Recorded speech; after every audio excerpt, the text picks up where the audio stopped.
choisi Info TV, mesdames, messieurs, sentez-vous privilégiés. Bienvenue sur cette autre édition de votre programme Le Grand Soir. Le Grand Soir, vous le savez, c'est le grand débrief de l'actualité. Et pour ce qui est de cette édition, nous allons revenir de façon particulière sur un débat qui enfle sur l'espace public. Nous allons interroger la place de l'intellectuel justement dans ce débat-là. Peut-il prendre la parole?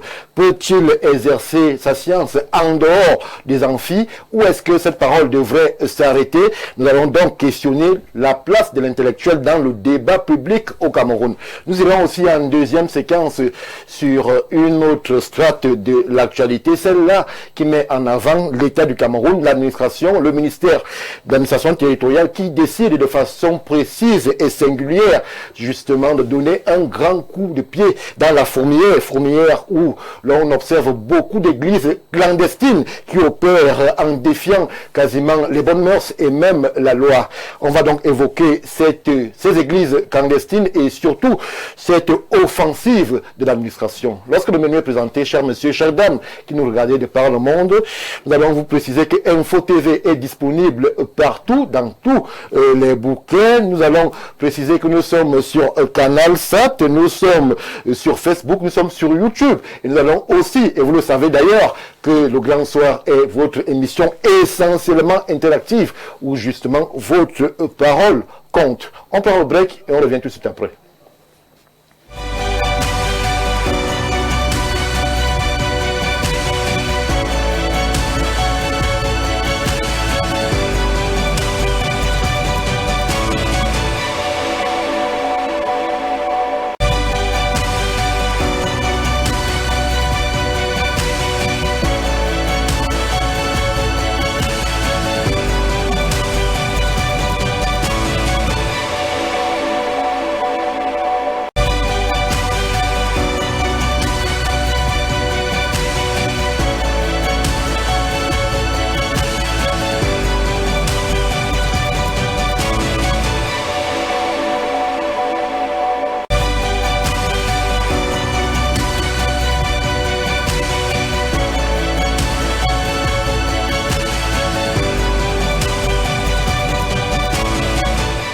Retour sur le plateau du Grand Soir, je l'ai dit, 1h52 d'échanges, d'analyse, de réflexion sur les grandes problématiques au Cameroun. Et nous allons questionner, je l'ai dit en introduction, le débat public au Cameroun, mais surtout la place de l'intellectuel. Nous reviendrons aussi sur les églises clandestines et cette offensive de l'administration de l'État du Cameroun. Et pour ce faire, ils sont déjà avec moi en plateau, hommes politiques, analystes sociopolitiques, communicants, experts. Le tout premier homme politique que je porte à votre connaissance, c'est Monsieur Ngoulou, Patrick de son prénom. C'est un homme politique qui nous vient du RDPC. Il est d'ailleurs conseiller municipal de la commune de Mengan. Bonsoir et bienvenue. Bonsoir Stéphane Baga. Vous avez oublié d'ajouter que je suis secrétaire d'une section RDPC. C'est très important. Voilà, bonsoir à vous, bonsoir à mes co-discutants qui pour la plupart sont des visages bien connus. J'ai envie de dire que votre plateau est comme notre point de retrouvailles. Oui. Je salue votre top management, les techniciens qui nous permettent d'être vus ici et ailleurs. Et d'ailleurs, je vous rappelle que votre télévision est en train de prendre du pas au Cameroun. Vous êtes parmi les meilleurs désormais. Oui. Et que quand vous nous invitez, on ne peut que se sentir flatté et peut-être un peu important. Donc, je suis content d'être là. Je dirais un petit mot, parce qu'il y a une actualité peut-être que vous avez regardé dans les journaux. L'administration de notre département, le préfet a décidé de présélectionner les communes. Et dans notre département, il y en a des premières et des dernières. Et depuis ce matin, ça enfle de partout, la discussion, les débats, ceux qui sont classés derniers, ceux qui sont premiers. Ça va dans tous les sens. Mais ce qu'il faut retenir en gros, c'est que l'initiative du préfet est une très bonne initiative. Maintenant, il faudrait que les gens fixent plutôt le curseur sur l'aspect pédagogique de cette histoire que de regarder les positions. Merci, monsieur le maire, pour toutes ces actualités. C'est que l'Union Infoumou, vous le mettez en avant chaque fois que vous êtes sur nos différentes estrades. Il faudra bien qu'on aille de ce côté, même rencontrer monsieur le préfet, que vous aimez tant à mettre en avant. Merci pour la présence. Autre acteur sur ce plateau, il est analyste socio-politique, c'est monsieur Anissé Noah qui nous fait l'honneur, mais surtout l'amitié de sa présence. Bonsoir et bienvenue. Bonsoir Monsieur Stéphane Barga, bonsoir à mes co-discutants, bonsoir aux milliers de téléspectateurs et internautes qui nous font l'honneur et le plaisir de nous regarder. Je voulais saluer également votre top management qui ne ménage aucun effort à chaque fois qu'on se retrouve, comme c'est le cas aujourd'hui, de nous mettre à l'aise. Quand je dis à l'aise, vous comprenez dans le contexte camerounais. Oui. Et au-delà. Je voudrais également dire mes amitiés aux populations d'Afanouloum qui nous regardent en ce moment. C'est où? Afanouloum, c'est une banlieue de Yaoundé. Oui. Info TV est également très regardée de ce côté-là. Donc je voudrais leur transmettre mes amitiés. Merci, monsieur Noah, pour la présence. Nos amitiés donc aussi à toutes les populations d'Afan Ouloum qui regardent Info TV ce soir. N'hésitez pas à réagir sur ce qui sera dit sur ce plateau, puisque cette émission vous est totalement dédiée. Autre acteur, lui aussi, qui nous vient de l'intelligentsia, le docteur Timothée Sombabena, répond présent. Bonsoir, docteur. Bonsoir, Stéphane. Toute ma sympathie à nos millions de téléspectateurs. Ma fraternité chaleureusement renouvelée à mes co-panélistes que j'ai le bonheur de retrouver. Et un coucou particulier à Madame Abomoubet Pascaline qui nous regarde en ce moment. Alors docteur, on met la science en avant, mais on oublie depuis un moment qu'il y a le journaliste aussi. Oui, il y a le journaliste. Il y a le DP. Dans une sorte de syncrétisme, j'occupe les deux casquettes. Mais j'ai particulièrement décidé de mettre en avant la casquette de juriste-chercheur, la science, et de n'intervenir davantage qu'en tant que tel. Parce que, en tant que directeur de publication, patron d'entreprise, davantage, je peux dire, un opérateur économique, un homme d'affaires, je peux être en but à un conflit d'intérêts sur certains sujets. Oui. Alors que l'objectivité scientifique me permet de naviguer entre tous les sujets en respectant la rigueur qui impose un certain niveau, alors un minimum de neutralité, que le directeur de publication ne peut pas toujours avoir. Et c'est le lieu de dire à ceux qui me tentent souvent à ce sujet que il y a une différence entre un patron de médias et un journaliste. Le journaliste est lié à une foule d'obligations, alors que le patron de médias est un homme d'affaires qui parfois va privilégier la rentabilité de son affaire que certaines questions de morale. Donc il est important qu'on dissocie toujours les deux. Merci, docteur Isomba. C'est pas pour dire que faire les affaires, il suffit qu'on est amoral. Parce que les Camerounais comprennent toujours les choses d'une certaine manière. Rassurez-vous, on vous a compris, docteur Isomba. Le journaliste va un peu patienter. Maintenant, ce sera d'abord la science. La science. Autre acteur de la science, nous l'espérons, de la communication, c'est certain, c'est monsieur Nkor qui nous a rejoint sur ce plateau, Arthur de son prénom. Il est aussi un spécialiste du journalisme. Il a cette casquette de communicant que beaucoup lui reconnaissent déjà. Bonsoir et bienvenue.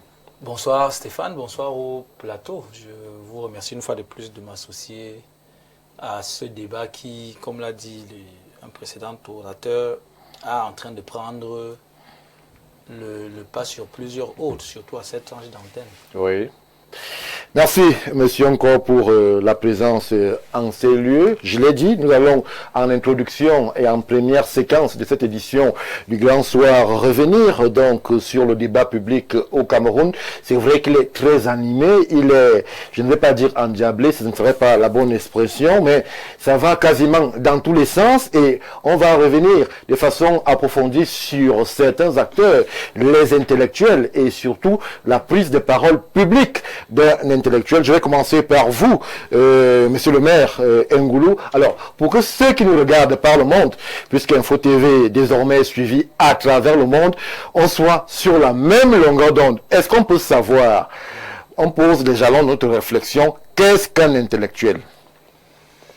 Bon, un intellectuel de manière triviale, c'est quelqu'un qui a un certain bagage, qui participe activement aux affaires de son pays par des prises de position. Maintenant, et vous me prenez de court parce que c'est cette bémol que je voulais faire. Parce que certains pensent qu'un intellectuel, c'est un agrégé, c'est un docteur. C'est parce que vous avez accumulé beaucoup de diplômes que vous êtes intellectuel. Et c'est ça qui fait franchir le mauvais pas. Le pas qui fait que les gens pensent qu'ils sont devenus des démuses. C'est-à-dire que quand ils ont dit quelque chose, le citoyen lambda qui participe à la vie économique, politique et autres de son pays n'a plus rien à dire. Parce que lui, il est agrégé, il a parlé et le débat est clos. Que non. Il y a bien évidemment, vous avez interrogé la place de l'intellectuel dans le débat public. Moi, je ne parlerai pas de la place, je parlerai de la position de l'intellectuel. Parce que l'intellectuel doit garder une position de neutralité. Parce que c'est lui qui nous dit ce qui devrait être. Parce qu'il a la science pour. Ce n'est pas venir contredire ce que les autres disent. C'est dire ce qui se fait. Ce qui se fait bien et ce qui se fait mal. Parce que lui, il a la science pour cela. Alors, ce que nous découvrons chez nous, c'est que c'est une dictature douce de ceux qui sont... Alors, monsieur le maire, on va demander à notre réalisation d'être en harmonie, en synergie avec nous quant au partage d'informations. Que notre réalisation soit attentive à ce que nous disons et à ce que nous envoyons comme information. Allez-y. Voilà, donc j'étais en train de dire que cette confusion de genre, c'est-à-dire que parce qu'on a bac plus 10, plus 5, plus 4, on pense que nous avons la connaissance infuse. Et on est dans tous les domaines. Et on veut se faire entendre dans ces domaines-là. Même les acteurs de ce domaine, on pense qu'ils n'ont même plus droit à la parole. Or, vous avez la science qu'il faut. Monsieur le maire, permettez-moi de prendre un léger break et je voudrais qu'on revienne tout de suite après.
Retour sur le plateau du Grand Soir, cette fois, nous l'espérons, c'est la bonne. Monsieur le maire, vous aviez la parole, on était dans les prérequis. Qu'est-ce qu'un intellectuel? Et surtout, quelle est sa conférence en termes d'analyse et de projection? Non, je disais que vous avez parlé de la place de l'intellectuel. Moi, je parle de la position et de la posture de l'intellectuel. L'intellectuel devrait garder une position et une posture de neutralité. C'est l'éclaireur, c'est l'étincelle qui éclaire donc l'obscurité. Oui.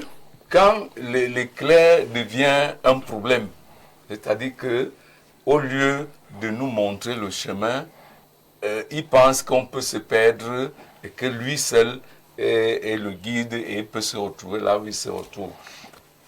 Nous avons un certain nombre de débats sur la place publique. Oui. Et vous savez que à l'époque, nous qui avions vécu à l'époque où il n'y avait que la radio, on nous disait que ce qu'on dit à la radio on ne discute pas. C'est une vérité. C'est une vérité d'évangile.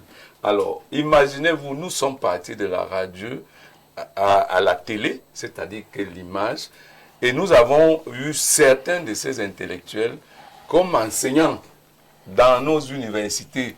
Ils nous disaient certaines choses là-bas, mais quand ils glissent sur le débat public, ils partent des leaders d'opinion, des politiciens, intellectuels, ils mélangent tout et on ne s'en sort plus. C'est pour ça que vous voyez, quelqu'un peut donc se mettre à insulter un acteur, le traiter de tous les noms d'oiseaux, aller même jusqu'à dire que même dans son domaine, lui ne comprend rien, que c'est lui l'intellectuel qui comprend tout. Donc il faudrait que de leur posture d'intellectuels et d'hommes de science, qu'ils gardent le cap, qu'ils essayent de faire un effort de rester neutres. Quand ils veulent prendre la parole comme acteurs politiques, qu'ils le prennent et qu'ils soient sur ces chemins politiques. Mais s'ils veulent prendre la parole pour parler au peuple par rapport à un domaine précis, leur domaine, il faut avoir un peu de neutralité et essayer d'être aussi humble, parce qu'il nous manque beaucoup d'humilité pour un certain nombre d'intellectuels. Il manque beaucoup d'humilité, ils deviennent redondants et vous voyez donc que sur les plateaux, on peut se retrouver avec des gens qui traitent des autres des mots que je ne peux pas prononcer ici et qui commencent à brailler. Un intellectuel se le calme parce que vous dominez, vous maîtrisez votre science. Vous n'avez donc pas à gronder. Alors, quand vous sortez donc de ce cadre-là, vous devenez tout simplement ridicule. Merci, monsieur le maire, pour ces balises posées. Je m'en vais prendre l'avis de monsieur Arthur Nkor. Alors, Arthur, si monsieur le maire reconnaît que, en fait, définit l'intellectuel, la question c'est, est-ce que tout le monde, ou alors tout diplômé ou surdiplômé est un intellectuel, mais aussi, y a-t-il des domaines réservés, au-delà desquels la parole de l'intellectuel devient inaudible? Devrait-il se cantonner à l'amphi, ou alors peut-il sortir justement de l'amphi et prendre position sur l'espace public avec justement la science lui est reconnue? Il n'y a pas un diplôme d'intellectuel généraliste. Ça veut dire que même dans ce qu'ils appellent, en fait, c'est des lettrés et des surlettrés pour certains. Donc, il n'y a pas un domaine, il n'y a pas quelqu'un qui sait tout, sur tout. Et nous devons noter que la culture générale s'arrête où commence l'expertise. Ça veut dire que sur un sujet, on peut tout savoir parce que nous avons lu 2 ou 3 livres, 2 ou 3 articles, on peut avoir des avis. Oui. On peut émettre des avis.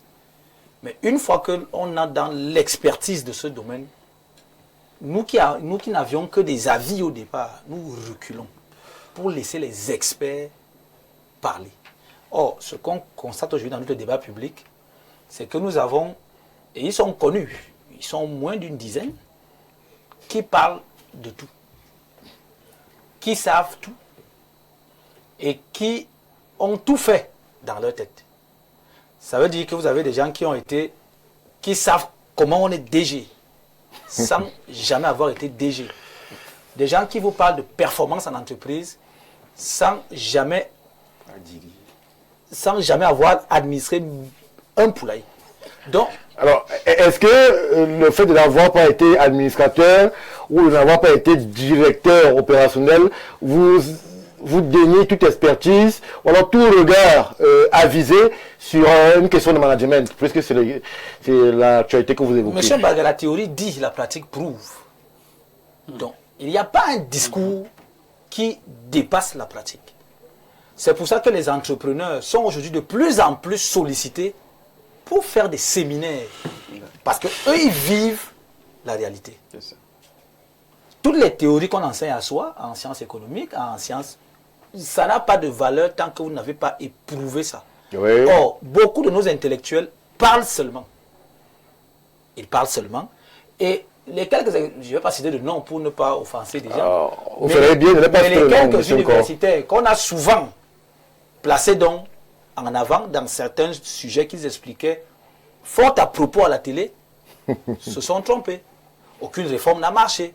Certains enseignants en sciences économiques à soi, j'ai dit, je ne citerai pas de nom, mais bon, ceux qui ont la culture facile sauront de qui je parle. Donc, certains ont été mis en avant et l'échec fut plus retentissant qu'avant.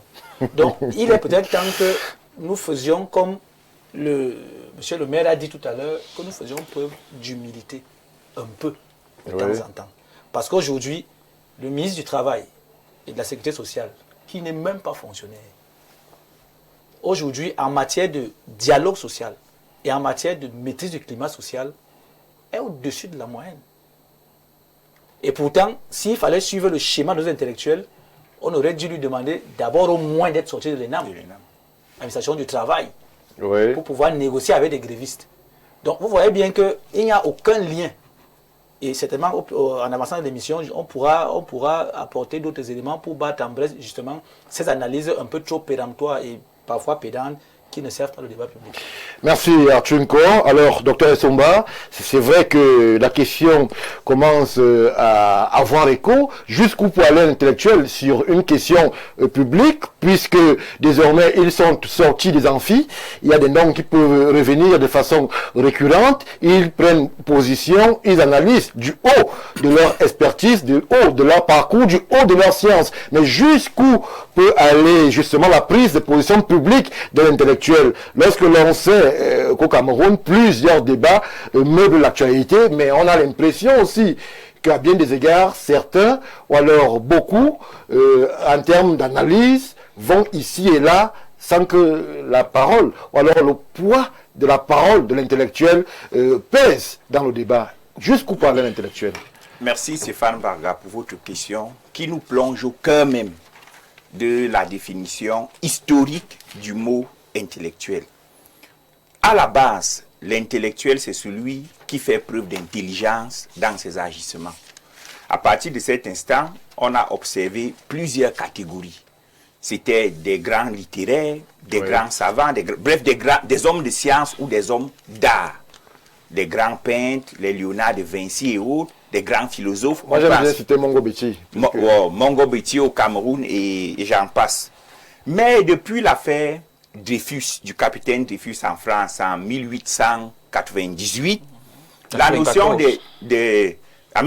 1894, voilà, la notion d'intellectuel est sortie du cadre de l'érudition scientifique pour arriver justement dans le débat public, avec la prise de position à cette époque d'un grand penseur que j'ai cité, Émile Zola, avec son fameux poème J'accuse, qui avait pris position contre l'injustice judiciaire que subissait le capitaine Dreyfus, comment je puis dire, injustement emprisonné dans une affaire de contre-espionnage en France. Je crois qu'une fois que j'ai parlé de l'affaire Dreyfus, ceux qui nous écoutent, s'ils veulent connaître, peuvent approfondir eux-mêmes les recherches, parce que le temps qui nous est imparti ne nous permet pas de donner tous les détails. À partir de là, l'intellectuel s'est positionné dans l'espace public. Il est sorti de l'amphi. Il est sorti de l'érudition, pas forcément de l'amphi. J'évite le mot amphi qui tend à réduire l'intellectuel à l'enseignant. Oui, qui tend à réduire l'intellectuel à l'enseignant.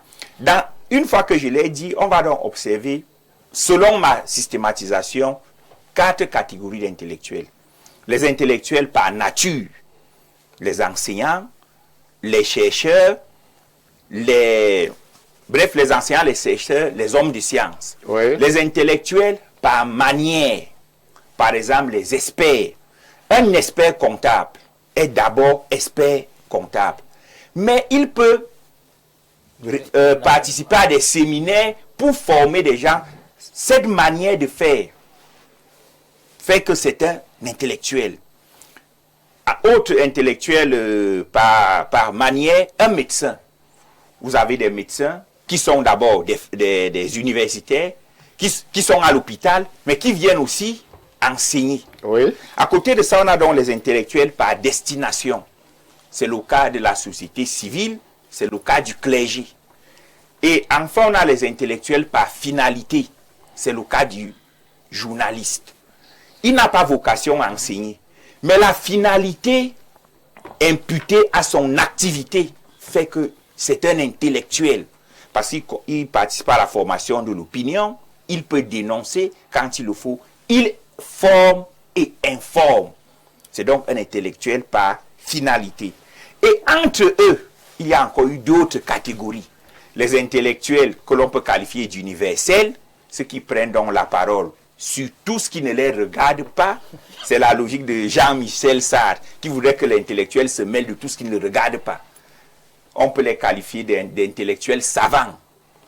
Ils ont leur mot à dire sur tous les sujets sociaux. Il y a les intellectuels spécifiques qui se cantonnent à leur secteur. À ce niveau, la définition précédente, M. Somba, docteur, est-ce que à ce niveau-là, on n'est pas en contradiction avec la science lorsqu'on peut prendre avis de façon sachante sur tous les domaines, sur tous les sujets? Je vais chuter par Allez-y. On a l'intellectuel spécifique qui reste cantonné à son secteur. Oui. Je suis juriste, là je ne parle pas de moi, c'est juste un exemple. Je suis juriste, je ne parle que des questions juridiques. Je ne sors pas de mon cadre. Il y a les intellectuels organiques qui mettent leur science au service de certains organes. C'est par exemple les idéologues des partis. Au RDPC, on connaît deux grands noms. On a Jacques Famdongo, on a Paul Célestin Dembi-Yembe, on a Laurent Charles Bouyo-Mouassala. Intellectuel organique n'est pas une insulte. C'est juste pour dire que c'est quelqu'un qui met sa science au service d'une cause. Mais la jonction entre tous ces intellectuels, c'est quoi? L'objectivité scientifique. Oui. Parce que l'objectivité scientifique, que ce soit en privé ou en public, ne vous met en porte-à-faux avec personne. Or, qu'est-ce que l'on observe? C'est que parfois, au lieu de convaincre avec l'objectivité, la rigueur scientifique, on a des intellectuels qui convoquent ce que l'on appelle l'argument d'autorité. Je n'ai pas raison parce que j'ai dit ce qui est correct ou réel, j'ai raison parce que je suis professeur. Ils peuvent même vous dire, quand les professeurs parlent, taisez-vous. Et c'est à partir de là que le problème commence.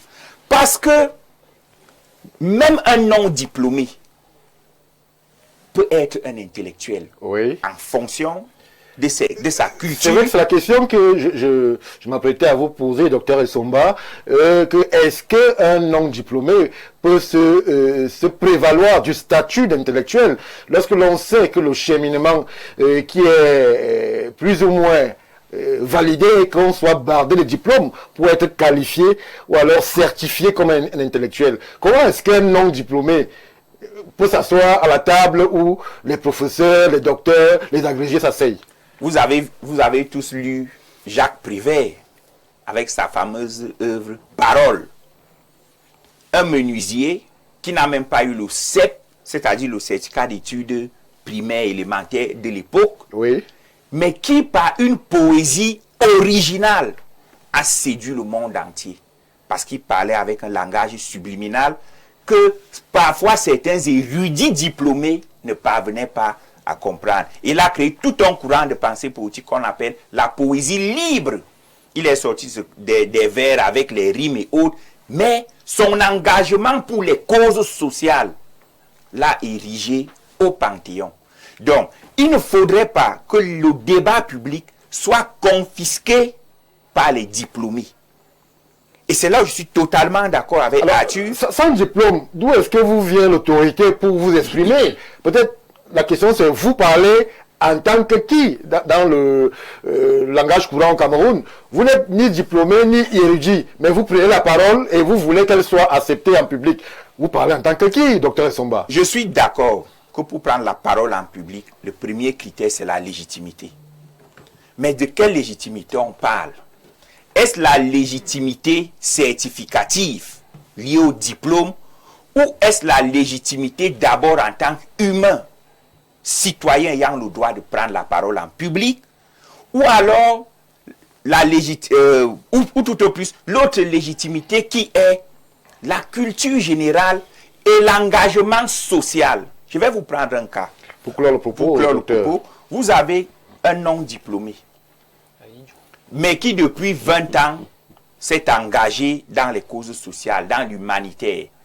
Il est par exemple menuisier, j'aime beaucoup les menuisiers parce que mon papa de regretter mémoire a été menuisier, mais qui s'engage dans le social. Lorsqu'il a ses 10 000, c'est des dons à gauche, c'est des dons à droite. Lorsqu'il faut parler des causes sociales, est-ce que vous pensez qu'il n'aura pas la légitimité pour parler des causes sociales? Mais est-ce qu'on peut donc le cartographier comme intellectuel? Il devient donc intellectuel par la destination. Parce que les actes qu'il pose... Monsieur Souma. Oui, Stéphane Barga, dans ses causes sociales, les échanges qu'il a avec les couches vulnérables, Oui. le place en posture d'expert sur des questions sociales. Et vous allez observer que si vous lui donnez la parole en public, il n'aura pas la même rigueur stylistique ou syntaxique du sémio-stratège. Alors peut-être à ce niveau, on pourrait le qualifier de philanthrope, mais pas l'intellectuel sur les questions sociales. Non. Il faut sortir l'intellectuel. J'ai dit à l'intellectuel par nature.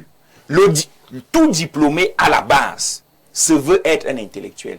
Mais si vous êtes intellectuel, vous restez dans votre chambre après avoir lu 2000 livres. Mais vous êtes dans votre chambre.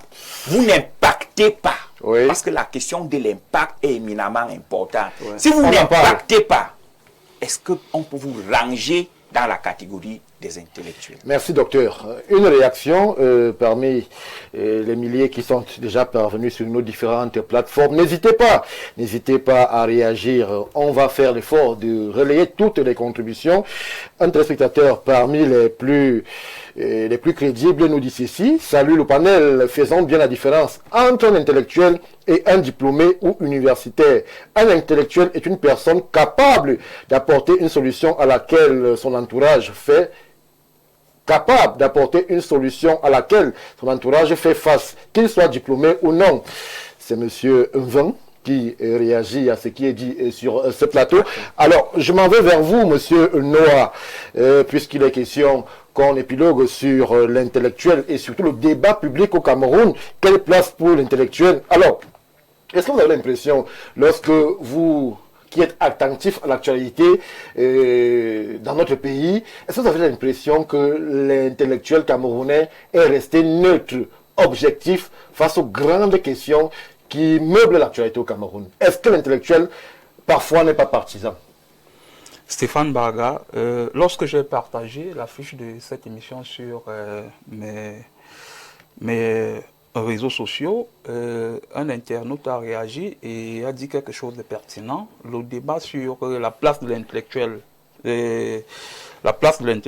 sur le débat public, permettez-moi, oui, la redondance, est un débat très sensible. Et je crois que si nous ne l'analysons pas de manière holistique et de manière pointue, on risque de perdre ceux qui nous écoutent peut-être à la maison. Et je crois que cela a le mérite d'être clair. Vous savez, le rôle de l'intellectuel est un rôle central dans une société. Et je crois que personne parmi nous, sur ce plateau, ne peut dénier ce rôle-là. Mais sauf que ce qui se passe dans nos sociétés, ce n'est pas l'exclusivité du Cameroun, c'est que le politique a inféodé l'intellectuel ou alors l'intelligentsia, permettez-moi l'expression. Et je dis, ce n'est pas une spécialité camerounaise. Vous allez comprendre pourquoi je le dis. Parce que tout ce qui se passe actuellement, c'est parce que l'intellectuel qui devrait rester neutre et résoudre les problèmes que pose la société dans laquelle il vit, n'a plus ce rôle-là véritablement. Le politique ayant inféodé le monde de l'intelligentsia. Alors nous avons aujourd'hui... Vous faites une déclaration très forte, mais comment est-ce que cela se matérialise? À quel niveau le politique inféode l'intelligentsia? Moi, je ne comprends pas. Je suis en train de développer. Je crois que Dr Essomba a fait une brillante analyse tout à l'heure et nous a présenté ce que nous appelons aujourd'hui les intellectuels organiques. Au-delà de cela même, nous pouvons parler des intellectuels engagés, qui, à un certain moment, dans notre pays, tendent à perdre l'opinion lorsqu'ils prennent la parole sur certaines questions. Souvenez-vous du débat récent sur la question du mandat impératif.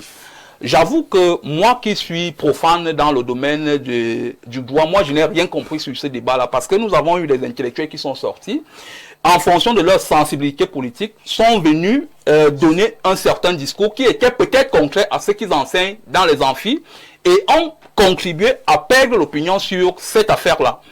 Au-delà de cela... Alors, c'est grave ce que vous dites, que de façon délibérée, un intellectuel prenne sa science, la travestisse pour un intérêt ou pour un lobby.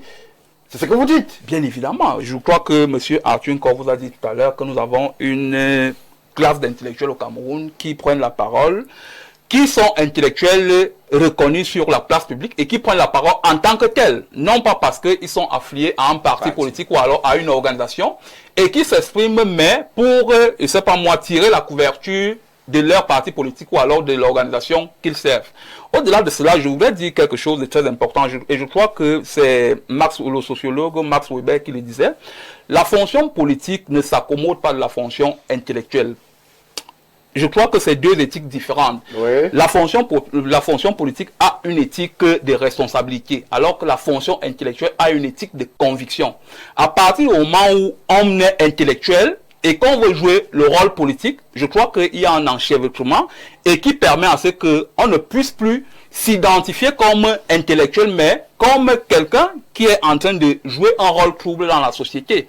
Permettez-moi l'expression. À ce niveau, M. Noah, cela voudrait dire, si l'on vous analyse de façon pertinente, oui, que tous ceux qui sont qualifiés d'intellectuels, qui sont dans l'appareil étatique, ne devraient pas y être. Ils devraient rester à l'amphi, ils devraient enseigner. Parce que lorsqu'on devient manager, puisqu'on est membre du gouvernement, on a en charge un département ministériel, on est quasiment manager. Oui. On n'est plus dans la norme de la prescription intellectuelle selon ce que vous pensez que l'intellectuel ne devrait pas être astreint à des considérations politiques, même à des considérations managériales. Non, j'ai l'impression que vous m'avez mal compris. Je n'ai pas dit que l'intellectuel devrait rester à l'amphi.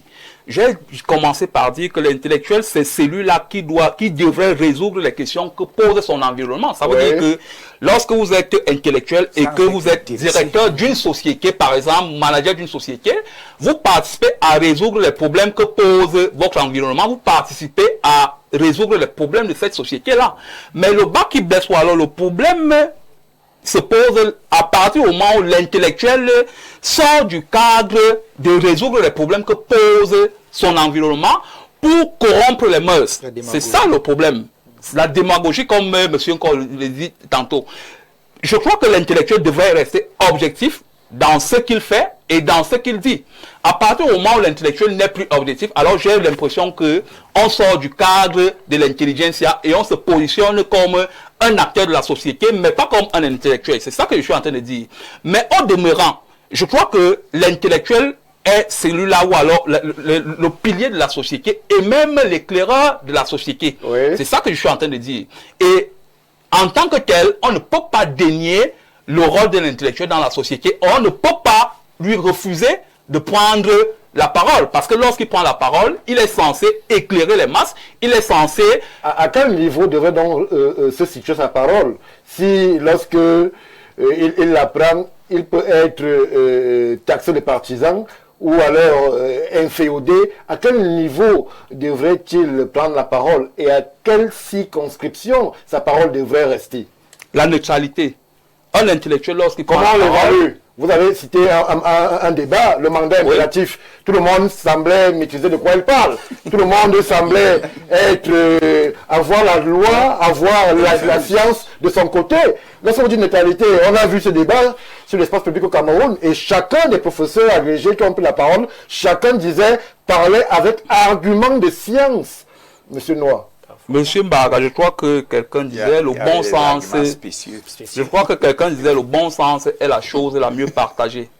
Lorsque nous avons deux intellectuels qui sont invités sur un plateau de télévision et qui disent des choses qui ne vont pas dans le sens de construire, mais dans le sens de défendre une chapelle politique, je crois qu'il y a un problème. Parce que je vous ai dit tout à l'heure que...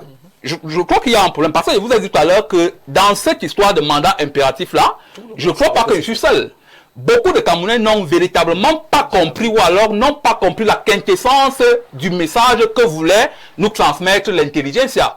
Et c'est ça qui cause le problème. Parce que lorsque l'intelligentsia se met dans le domaine politique, il a certainement des obligations politiques à respectées.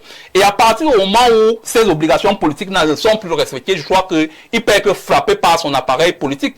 Et en ce moment-là, il ne garde plus sa casquette d'intellectuel qui devrait rester neutre sur certaines questions. C'est la raison pour laquelle je parle de neutralité. Lorsqu'un intellectuel prend la parole, il devrait rester objectif et neutre en toutes circonstances. C'est de cela qu'il est question. Merci, monsieur Noir. Une seconde. Oui, docteur. Une seconde pour corroborer ce qu'il dit.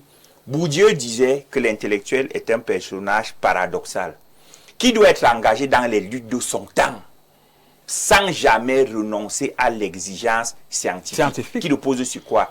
Neutralité, vérité et réalité. Parce que dès que vous sortez, quand vous commencez à être dans les nuages, c'est vous, j'emprunte votre expression, les nuées d'Aristophane, on sent que vous êtes déjà dans la démagogie. Merci. Bonsoir, chers panélistes. Un intellectuel est une personne qui utilise principalement ses connaissances, sa réflexion et son esprit critique pour analyser, expliquer ou débattre des questions importantes concernant la société, la culture, la politique, l'économie ou la philosophie. Un intellectuel n'est pas forcément une personne très diplômée. Ce qui le caractérise avant tout est sa capacité à réfléchir de manière rigoureuse, à argumenter et à contribuer au débat public. Merci à vous, Bertrand de Mimboman, pour la contribution. Bonsoir le plateau. Un intellectuel est quelqu'un qui trouve des solutions adaptées aux problèmes de la société. Les diplômés peuvent être des intellectuels dans le cas où ils trouvent des solutions adaptées aux problèmes. L'intellectuel ne doit pas seulement critiquer, mais proposer des solutions pratiques. Monsieur Ngoulou Vincent a réagi. L'intellectuel a 3 rôles clés, mais une place qui se renégocie en permanence. Un, éclairé, son job, c'est de prendre du recul, apporter du contexte historique, des données, des concepts pour sortir le débat de l'émotion et du buzz. Il nomme les problèmes et décortique les idées reçues. 2, déranger, questionner. Comme le disait Bourdieu, l'intellectuel est spécialiste de la question générale. Il n'est pas là pour faire plaisir. Il critique le pouvoir, les consensus, et défend l'intérêt général contre les intérêts particuliers. 3. Médiatiser. Aujourd'hui, il doit descendre dans l'arène. Plateau, TV, podcast, réseau, tribune. S'il reste enfermé dans l'université, il devient inaudible. Le problème actuel, la parole est saturée entre les influenceurs, les experts médiatiques, les militants. L'intellectuel se fait concurrencer. On lui reproche soit d'être déconnecté, soit de devenir militant et de perdre sa neutralité. Bonsoir à vous sur le plateau. Merci. Le message n'a pas malheureusement été signé. On aime bien savoir à qui on a affaire. Bonsoir, le grand soir. Sujet original. Un intellectuel est une personne dont l'activité repose sur l'exercice de l'esprit, qui s'engage dans la sphère publique pour faire part de ses analyses, de ses points de vue sur les sujets les plus variés ou pour défendre des valeurs qui n'assument généralement pas de responsabilité directe dans les affaires pratiques et qui dispose d'une forme d'autorité. L'intellectuel est une figure contemporaine distincte de celle plus ancienne du philosophe qui mène sa réflexion dans un cadre conceptuel. C'est M. Eric Laté de Biemassi qui a réagi à ce qui est dit sur ce plateau. Bonsoir, M. Mbaga, et à votre panel. La thématique du jour nous renvoie à la comparaison entre intelligence et sagesse. L'intelligence s'acquiert ou se développe par l'instruction, mais la sagesse, quant à elle, s'acquiert par l'expérience et l'observation. En somme, je pense que le rôle de l'intellectuel dans le débat public est essentiel. Seulement, nous faisons face à des intellectuels organiques et souvent qui défient le bon sens. Par exemple, je vous ramène brièvement à une époque où un illustre juriste de regrettée mémoire avait dit « Je lis ce qu'on me donne de lire ». Lorsque vous entendez de telles déclarations, comment faire encore confiance aux intellectuels? La science est simplement mise au service d'une cause qui ne défend pas souvent le peuple. Merci pour la contribution. Alors, on va d'abord s'arrêter un peu là, sinon on ne ferait que ça. Le temps de dire bonsoir au docteur Mbok qui nous suit religieusement depuis un moment. Alors, docteur, plus besoin de vous présenter. L'homme politique est désormais connu et reconnu, ancien acteur de la société civile. L'homme religieux aussi existe en vous. Alors, nous sommes dans ce débat qui pose le problème de la place de l'intellectuel dans le débat public. Beaucoup, lorsqu'on préparait cette émission, se sont posé la question, vos intellectuels-là, vos diplômés-là, vos agrégés, vos professeurs, vos docteurs, ils ont même fait quoi pour ce pays? Ils ont géré quoi? À chaque fois, malheureusement, qu'il y a eu un intellectuel en situation de responsabilité opérationnelle, comme M. Nkola l'a dit, les résultats n'ont pas été ceux escomptés. Écoutez Stéphane, je crois que quand vous avez suivi tout ce que mes co-panélistes ont si bien exposé, il me donne aisément l'opportunité d'aller dans la simplicité des définitions, de manière à ce qu'on se comprenne et qu'on évolue. Un intellectuel fait simplement office ou rappel à tout ce qui est lié à l'intelligence, également lié à l'œuvre de l'art. C'est pour ça que je rejoins Dr Essomba quand il parle des menuisiers, quand on parle même des peintres, quand on parle des artistes. Oui. L'intellectuel est celui qui sait de manière pertinente mettre au service son intelligence. Et quelqu'un l'a dit, pour résoudre un problème X ou Y, pour apporter des solutions, pour proposer des choses concrètes. Donc il y a l'intellectuel qui peut être le citoyen lambda, et il y a le diplômé qui peut également être diplômé et intellectuel. À ce niveau-là, deux termes qui se la joignent. définition que vous mettez sur ce plateau pourrait sortir des sentiers battus sur lesquels se positionne l'ensemble des Camerounais, puisque beaucoup pensent qu'un intellectuel, c'est quelqu'un qui est bardé de diplômes, qui a fait l'ENA de Paris, qui a fait Harvard, qui a fait HEC, qui a fait toutes ces grandes écoles-là et qui, justement, a un CV long comme un bras. Ce qui n'est pas vrai, parce que même dans la définition du dictionnaire, quand on parle de l'intellectuel, on ne parle pas de diplôme. On parle de la bonne gestion, j'ai envie de dire comme ça, comme au quartier de son cerveau. L'intelligence. De son bon sens. Tout à l'heure, avec Athieu, on se surait un peu la question de la dot. Vous avez vu ces vieux qui n'ont jamais été sur les bancs, mais quand ils vous tiennent la gestion d'une dot, les anecdotes, les intelligences, mais vous demandez qu'est-ce qui se passe. Les proverbes. Les proverbes, parce qu'en fait, l'intelligence fait référence simplement au bon sens et à la bonne gestion de ce bon sens. C'est-à-dire qu'il y a tel problème, il faut qu'on le règle. Oui. Mais à côté de ça, il y a des diplômés. Le problème, en fait, c'est l'amalgame qu'on a fait sur certains plateaux de télévision où on a envie de surélever un panéliste et il faut absolument rappeler la longueur de son diplôme et lui donner une légitimité.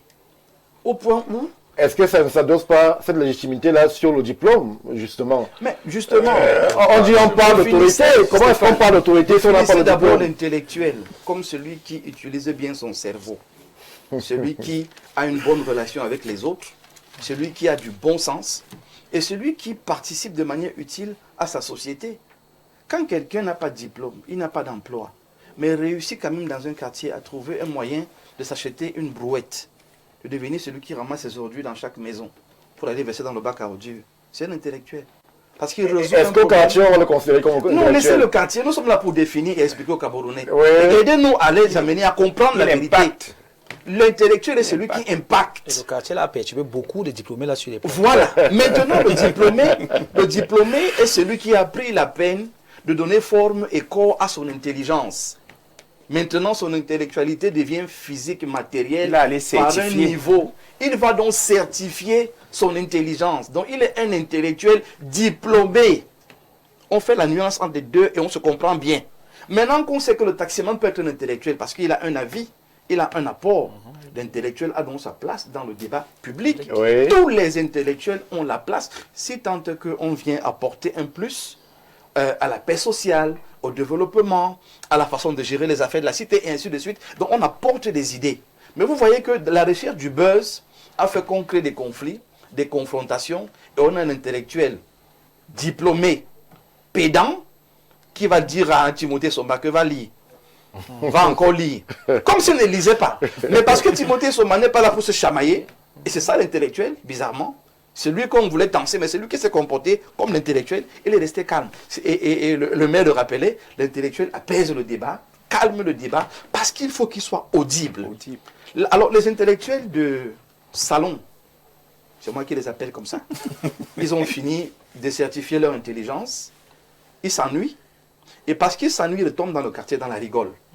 Et c'est eux donc que vous entendez brailler sur des plateaux en rappelant la qualité de leur costume et la beauté de leur voyage et le nombre d'universités qu'ils ont faites. Mais au fond, si vous questionnez son apport face à Madame Foni,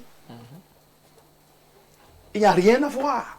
Parce qu'elle, de manière concrète, a créé des emplois, a amené un parti politique à être mieux connu, à être entendu, Et dans la pertinence du citoyen lambda... Alors, docteur, j'espère qu'on est encore sur la question que moi j'ai posée, l'intellectuel manager. Est-ce que, à la lumière justement des cas qu'on a pu avoir, est-ce que l'intellectuel peut être un bon manager? Et vous revenez à Madame Foning, qui n'avait rien d'intellectuel et ne s'était d'ailleurs jamais présenté comme tel, mais qui résolvait les problèmes. Non. Mais il y a aussi que de nombreux diplômés, agrégés ont eu la confiance de la République et les résultats n'ont pas été escomptés. Est-ce que l'intellectuel diplômé, je vais ajouter, merci. Est-ce qu'il peut donc être un bon manager? Très bien. Mok? Je tenais d'abord à faire la définition de manière à ce qu'on se comprenne.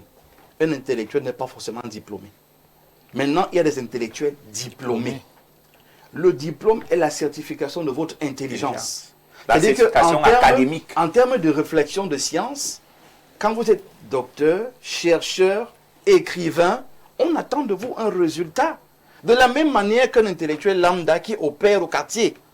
Donc, si quelqu'un est intellectuel et diplômé, naturellement, il peut être un bon gestionnaire parce que justement, il a discipliné son intelligence à apprendre, à comprendre et à gérer. Mais parce que la gestion, ce n'est pas une affaire de moi, c'est une affaire de nous. Donc la capacité à savoir fédérer, mettre des équipes ensemble et surtout lire la vision pour la comprendre et créer la dynamique qui amène l'atteinte de la vision. Pourquoi nos intellectuels diplômés sur le continent africain et même dans nos pays, on a l'impression qu'ils ne font pas l'affaire? Lorsque l'on voit l'état dans lequel notre pays se retrouve, avec autant de professeurs, agrégés, docteurs, chercheurs, masters et tout ce que vous voulez, mais le pays, il est endetté, la pauvreté ambiante, la misère, les incertitudes politiques. Est-ce que, à un niveau, il y a comme une séparation entre l'intellectuel, le manager, l'intellectuel diplômé et le simple citoyen lambda qui, lui, a un impact direct sur sa communauté? Mais alors, là, premièrement, je réponds de manière péremptoire. C'est la gouvernance qu'il faut questionner à ce niveau. Et j'insiste sur le fait des états généraux, parce que si on fait les états généraux de la nation, vous allez être surpris de vous rendre compte de combien ces intellectuels ont contribué à amener le Cameroun où il est aujourd'hui. Si on prend simplement le cadre de l'éducation de la base au supérieur, il y a des choses à dire sur le Cameroun. Si on prend le côté de la santé, les hôpitaux, la formation des médecins, il y a des choses à dire. On peut prendre plusieurs secteurs où il y a des choses à dire, mais on peut choisir de mettre l'emphase sur ce qui ne marche pas du tout. Et on le répand avec force. Et celui qui nous suit aura justement l'impression que rien du tout n'est fait et c'est tous des feignants, tous des idiots. Vous voyez que les médias ont la capacité de livrer l'intellectuel diplômé à la vindicte populaire. Ce qui n'est pas toujours vrai, Stéphane. Il faut rendre... Est-ce qu'il ne s'agit pas lui-même aussi en prenant la parole? Non, c'est pour ça que je dis qu'il faut faire la différence, et Arthur l'a dit, entre les intellectuels, je ne vais pas seulement dire engagés, hein, marqués et teintés. Parce qu'il y en a qui sont... L'engagement n'est pas un problème. Partisan. Mais quand on est marqué, on est teinté, on est partisan, on est imbibé. Quand on se tient en public, on sent le carburant. Donc il faut seulement injurier comme le carburant. Il faut sentir mauvais. C'est-à-dire que eux là, c'est pas bon. Et on dit aux Camerounais qu'il ne faut pas les suivre. C'est pas bon. Ceux qui injurient à tue-tête. Et si c'est présent comment, ces intellectuels-là? Pour moi, ceux-là, ils s'ennuient. C'est eux que j'appelle intellectuels de salon. Ils s'ennuient. Ils sont assis dans un salon feutré, il y a la clim, il y a des livres, il y a des journaux, mais ils n'ont pas une activité qui leur permet de mettre leur intelligence au service. Quand vous les entendez pleurer là, Stéphane, beaucoup crient pourquoi? Certains, on les a écartés de leur fonction, de leur poste. Ils en veulent à Jaco, ils en veulent à X, ils en veulent à Y, ils en veulent au SGPR. Ils ont leurs problèmes personnels. Ils ont mal géré leur intelligence. Et ils sont tombés sur des gens qui sont des durs, qui leur ont dit, écoutez, on va vous envoyer ça à la Pombe pour vous montrer qu'on n'est pas vos égaux. Donc, ceux-là, c'est des intellectuels de salon qui sont dans la salle d'attente, qu'ils soient réhabilités, restaurés, ou peut-être aient des choses à apprendre. Eux là, on ne peut pas les juger parce que la vie de l'homme est compliquée. Chacun vit ses peines et ses souffrances à sa manière. Mais revenons sur le sujet qui dit, est-ce que ces intellectuels diplômés peuvent apporter un plus à la nation? Oui. Le FECOM est dirigé par qui? Un intellectuel diplômé. La CNP est dirigée par qui? Un intellectuel diplômé. On peut citer plusieurs institutions qui marchent par des intellectuels diplômés. Mais si maintenant vous me sortez un ou deux cas d'intellectuels diplômés qui ont échoué, au lieu d'aller questionner pourquoi ils ont échoué, on va simplement de manière péremptoire dire « Oh, ces intellectuels, ils ne servent à rien ». Il faut qu'on arrête un narratif compliqué pour le Cameroun.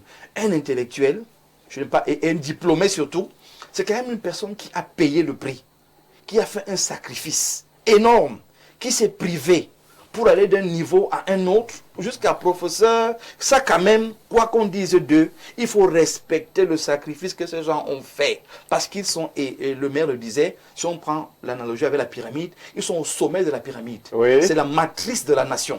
On peut s'amuser, rire, dire tout ce qu'on veut dire, mais quand on parle d'eux, ayons quand même des égards et respectons le sacrifice qu'ils ont mené pour arriver où ils sont à ce niveau-là. Merci, ils docteur. sont importants, ils ont de la valeur, ils doivent simplement dans leur corporation choisir qui doit sortir et qui ne doit pas sortir. Merci et bonsoir à vous sur le plateau. Très bon débat. Les intellectuels doivent jouer les rôles suivants dans le débat public. Éclairer, critiquer de façon objective et constructive. Proposer des solutions. Les intellectuels doivent être des faisceaux lumineux, des phares anti-brouillard qui relèvent le niveau du débat de façon significative. Mais force est de constater qu'on a affaire à des aboyeurs politisés dont le rôle est de saturer les plateaux télé. C'est Lucien Nonkwaban qui le dit. Lucien est un peu dur envers les intellectuels. Bonsoir Stéphane Barga. Et à tout votre panel, par rapport au sujet, il faut dire que l'intellectuel n'est pas toujours celui qui a les diplômes. Nous avons par exemple Semben Ousmane, auteur sénégalais, qui était vétérinaire, mais qui a produit des œuvres sur la colonisation qui ont eu des succès comme les bouts de bois de Dieu. Pourtant, il n'était pas expert du domaine des œuvres Ces œuvres ont eu un impact sur la décolonisation. Nous avons également Amadou Ampateba, l'auteur de la célèbre Situation en Afrique. Quand un vieillard traditionnaliste meurt, c'est une bibliothèque inexploitée qui brûle. En conclusion, un intellectuel est celui-là qui, face à un problème, propose des solutions et réussit à résoudre ces problèmes. Joseph, depuis un Siméon, a réagi. Bonsoir à vous et merci au Dr Mbok. Je comprends ce soir la différence entre intellectuels comme Aïdjo et les diplômés de dimanche, tels que... Bon, c'est vous qui savez de quoi vous parlez. Moi, je ne sais pas où est-ce que vous voulez nous amener. Que dit celui-ci? L'intellectuel apporte une expertise, du recul historique ou théorique et aide à clarifier des enjeux complexes pour le grand public. Certains estiment que les intellectuels perdent en rigueur quand ils deviennent des habitués des plateaux de télé, transformant la réflexion en clash permanent. Joachim, depuis Mbankomo, un intellectuel est au service de la vérité, qu'il soit diplômé ou pas. C'est le docteur Mfé. J'espère que la prononciation est exacte qui réagit. Bonsoir le panel, tout en respectant la sagesse de tous les intellectuels sur votre plateau. Pour moi, un intellectuel n'est pas forcément celui qui est diplômé. Il y a des personnes qui sont autodidactes, mais qui prennent la parole et raisonnent de la bonne manière. Déjà que dans ce pays, ce sont ce que vous appelez intellectuels, des diplômés, sans rien, mais intellectuels, ils ne le sont pas du tout. Dans ce gouvernement, le seul intellectuel, alors, on ne va pas citer le nom ici pour ne pas créer des jaloux et commencer des frustrations. Bonsoir. Il faut citer les noms. Cher maître du grand soir, point de vue. je partage véritablement la définition qui est proposée au concept d'intellectuel. Il faut d'abord dire de manière simpliste que l'intellectuel est celui qui regorge un ensemble de connaissances sur un ou plusieurs domaines de l'existence. Le parcours scolaire ou académique est au fondement de l'intellectualité. Cependant, de nombreux autodidactes deviennent des intellectuels. C'est l'exemple des personnes que nous disons qu'ils sont sans diplôme. Ceci parce qu'à travers la lecture, ils parviennent à influencer sur le cours des événements de leur société. Marcel Dassi de Nkwabang. Bonsoir à vous sur le plateau. Excellent thème. On espère que vous inviterez d'autres pour une autre émission. Je l'ai dit et je poursuis. Alors, pour moi, l'intellectuel a une place neutre dans le débat public en restant objectif. Le problème il doit être consulté pour résoudre les problèmes que rencontre la société. Maintenant, s'il est amené à être au service de l'État, un poste ministériel par exemple, ceci devient un plus, vu qu'il connaît la chose. Il pourra sur place proposer des techniques pour résoudre les difficultés auxquelles font face les populations. Autres, s'ils sont amenés à être sur des plateaux, ils doivent se maintenir en homme de science, même en étant partisan d'un parti politique. C'est-à-dire qu'il propose et non venir salir le pouvoir en place avec des dénonciations sans solution. Je m'arrête là. C'est le doux depuis Bepanda qui a réagi. Alors, monsieur le maire, on va souffler un peu. Alors, lorsque la question est posée, celle de l'intellectuel, la question revient toujours sur la différence entre l'intellectuel et le manager. Mais lorsque vous observez le déploiement des intellectuels au Cameroun, est-ce que vous pensez que de façon véritable, ils contribuent à l'enrichissement du débat public? Est-ce que vous pensez que grâce à eux, les débats, les grands sujets d'actualité ont pu trouver réponse scientifique? J'appuie sur scientifique aux questions posées. Les débats sont nombreux, vous les connaissez. Et ceux qui jonchent l'actualité avec des polémiques, avec des clashs terribles, avec des influences, avec des contradictions. Est-ce qu'à ce niveau, sur ces grands problèmes de l'actualité au Cameroun, on peut dire la vice-présidence, on peut parler du gouvernement, est-ce que les intellectuels ont, de façon scientifique, aidé à voir plus clair au peuple et à l'opinion? Je pense que je veux dire de manière péremptoire oui. Parce que finalement, il y a des plateaux très constructifs sur des débats publics. La difficulté qu'il y a à mettre des intellectuels à un endroit, c'est que les intellectuels utilisent la communication. C'est vous les professionnels de la communication. Oui. Et la communication s'appuie beaucoup plus sur la manipulation. Il y a donc des intellectuels qui foncièrement viennent sur des plateaux pour plutôt manipuler au lieu de communiquer. C'est-à-dire, il a ses intérêts quelque part, il oriente Est-ce qu'il peut le encore débat. être taxé d'intellectuel à ce niveau, alors qualifié d'intellectuel, lorsqu'il est déjà partisan, lorsque sa communication est orientée, est ciblée, et ça s'émile même à de la démagogie, est-ce qu'il peut encore porter l'étendard d'intellectuel? C'est une casquette qu'on ne peut pas diviser. Vous restez intellectuel même quand vous êtes dans la neutralité ou dans l'impartialité. Maintenant, ce qu'on recommande, parce que les recommandations, on demande à l'intellectuel de respecter sa casquette. Oui. Le docteur Mbok vient de le dire, c'est quand même un parcours très difficile. Parce que si vous partez de l'école primaire au niveau 2 ou 3 de l'université, pour une bande de 100, vous vous retrouvez en licence peut-être 2. Oui. Peut-être seul. Donc c'est laborieux. Il faut respecter l'intellectuel. Ça c'est pour les parcours reconnus, monsieur le maire. Il y a d'autres, ils sont docteurs, mais personne ne reconnaît avoir fréquenté avec eux. Laissez les autres là. Monsieur Varga, nous ne parlons pas de cas d'exception ici, nous parlons des vrais intellectuels. C'est-à-dire que ceux qui ont fait ce parcours-là, ce parcours qui est difficile, il faut donc les respecter. Ouais. Maintenant, il faut qu'ils se respectent eux-mêmes aussi. Parce que prendre la parole publique, c'est essayer de rester donc intellectuel. Parce que si vous commencez à jongler, on a convoqué un certain nombre de débats ici. Oui. Le mandat impératif, on a vu des intellectuels célébrer un conseiller municipal qui part d'un parti Du banditisme. pour un autre. Ils vous disent publiquement qu'ils ont des élus. Or, ils savent comment on fait pour avoir les élus au Cameroun. Ça, donc, ce n'est plus l'intellectuel. Honnêtement, ce n'est plus l'intellectuel. Et ça, il utilise son intelligence. Mais cela est dangereux parce que cela peut avoir, on peut en rire sur ce plateau, mais à l'époque où justement ce débat a lieu sur l'espace public, il y a beaucoup de tensions et le peuple peut être manipulé avec toutes les confusions qu'il peut avoir autour. On a vu les gens être prêts même à descendre dans la rue Oui, pour porter cette hypothèse, cette réflexion sur le mandat impératif. Effectivement.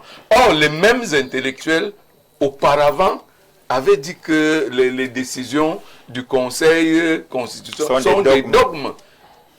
Maintenant, Frappé du sceau de l'infaillibilité. voilà. Maintenant Les qu'ils temps sont changent. acteurs Les et temps que changent. leurs intérêts sont plus ou moins brouillés, temps changent, ils veulent donc utiliser leur intelligence pour manipuler la population. C'est pour ça que c'est là où la place de l'intellectuel dans le débat public devient un peu compliqué. Oui. Parce que là, il est intelligent, ça c'est vrai. On ne refuse pas, ils sont intelligents. Et des choses qu'ils disent parfois de manière fausse, ont l'air d'être intelligentes, pertinentes même à la limite. Mais ils le font pour manipuler. Alors, moi je dis, l'intellectuel c'est bien d'aller dans le débat public. Oui. Mais quand vous voulez aller dans le débat public, dépouillez-vous de vos intérêts partisans. Allez dans le débat public avec les intérêts collectifs. Ce qui peut arranger le peuple. Ce n'est pas d'aller défendre une position parce que vous savez que cette position va vous aider plus tard. Et les intellectuels intéressés donc sont des spécialistes. Vous les voyez sur les plateaux. Ils viennent faire du batching. Est-ce qu'un intellectuel fait dans le batching? Mais Le un batching- intellectuel prend position aussi. Et, Non, et elle a la décision. Non, écoutez, M. Mbarga. Oui. Prendre position ne signifie pas faire du bashing. Faire la chasse aux sorcières. C'est une position intellectuelle, une position scientifique, acceptable de tous.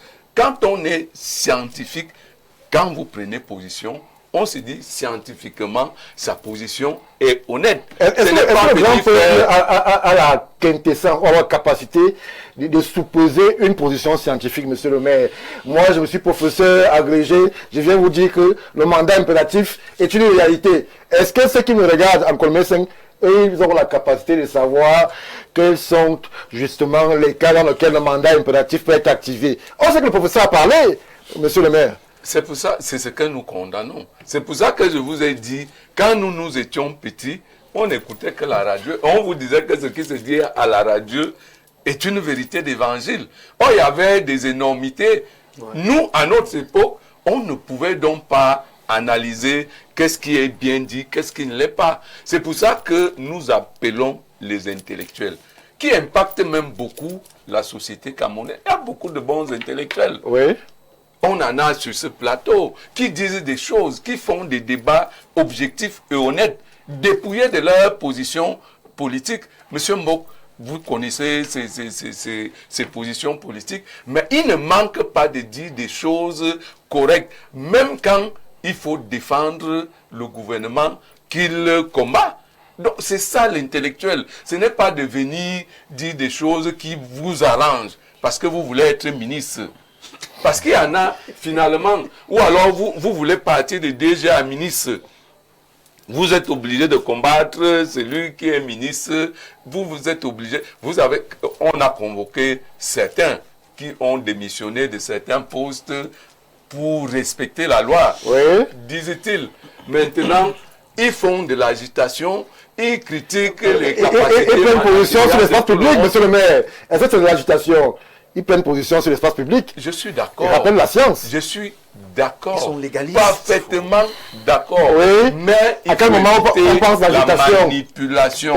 Parce que quand il parle, bon, quand vous dites qu'un préfet ne peut pas manager une entreprise, alors qu'il a été dans une école d'administration, où on apprend quand même, peut-être pas de manière approfondie, un certain nombre de disciplines qui collent à la gestion des hommes, des biens et autres. Et vous dites de manière péremptoire qu'on ne peut pas partir de préfet à directeur général. Ça pose quand même un problème. Ça pose un problème pour ceux qui ne comprennent pas de quoi tu parles. Mais pour les autres intellectuels, ils peuvent comprendre que tu veux chauffer ta propre mamie. Merci, monsieur le maire. Bonsoir Stéphane. Grand merci au très estimé docteur Somba pour cette catégorisation des intellectuels au regard des barrières issues des diplômés. Bravo, un petit docteur. Bonsoir Stéphane. Pour moi, l'intellectuel, c'est monsieur tout le monde au regard des actes posés qui contribuent à l'amélioration des conditions de vie. C'est pas seulement être diplômé. Un très grand bravo. Mais Timothée Somba, vraiment, vous avez un fan club. Merci. Bonsoir le plateau. Un intellectuel, c'est quelqu'un qui trouve des solutions adaptées aux problèmes de la société. Les diplômés peuvent être des intellectuels dans le cas où ils trouvent des solutions adaptées aussi. Le président Aïdjo, Madame Foning, Grégoire Ona, Foster Victor et autres étaient des intellectuels pragmatiques. Merci pour la contribution. Bonsoir le panel intellectuel. Comme celui qui ne l'est pas a le droit de prendre la parole en tant que citoyen. Le problème, c'est lorsqu'il surfe sur toutes les vagues et use de sa science pour tromper les moins avertis. Son réel rôle reste celui de sentinelle sociale dans la neutralité, avec un impact de ses actes et idées sur le quotidien. On voit les intellectuels dans les églises de réveil aujourd'hui qui trompent au lieu d'accompagner. C'est M. Aristide depuis Soir qui a réagi. Bonsoir le panel du Grand Soir. Alors, c'est quasiment en mémoire que vous nous avez envoyé. Et la définition de l'intellectuel et la typologie faite par le docteur Mbok nous éclaire assez sur cette notion. Le problème dans notre pays est l'obscurité dans laquelle les intellectuels diplômés au Cameroun nous maintiennent.